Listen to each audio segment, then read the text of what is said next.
Hello friends, इस video में हम रेफरी के इस्तेमाल होने वाली ज़रूरी चीज़ों के मतलब बात करेंगे। सबसे पहले बात करते हैं कि लॉ के मुताबिक कौन सी ऐसी चीज़ें हैं जो कि रेफरी के लिए ज़रूरी हैं। रेफरी के नेसेसरी इक्विपमेंट में सबसे पहले विसल,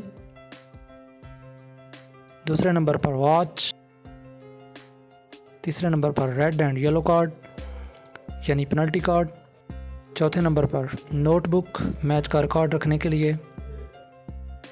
लॉ के मुताबिक ये 4 नेसेसरी इक्विपमेंट हैं। रेफरी का दूसरे सामान के मुताबिक बात करते हैं।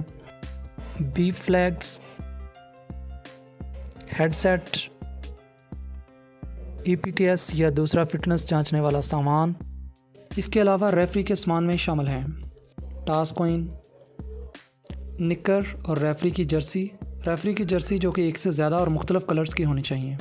फुटबॉल वाले बूट्स, शिन, नंबर बोर्ड। इसके अलावा रेफरी के बैग में मौजूद चीज़ें जो कि रेफरी को हेल्प कर सकती हैं। तमाम सामान का डबल सेट मौजूद होना चाहिए ताकि टूटने, गिरने या ख़राब होने की सूरत में फ़ौरी तौर पर रिप्लेस किया जा सके। वाटर बोतल या कोई एनर्जी ड्रिंक, बाल में हवा भरने के लिए मिनी एयर पंप, बाल में हवा का प्रेशर चेक करने के लिए प्रेशर गेज,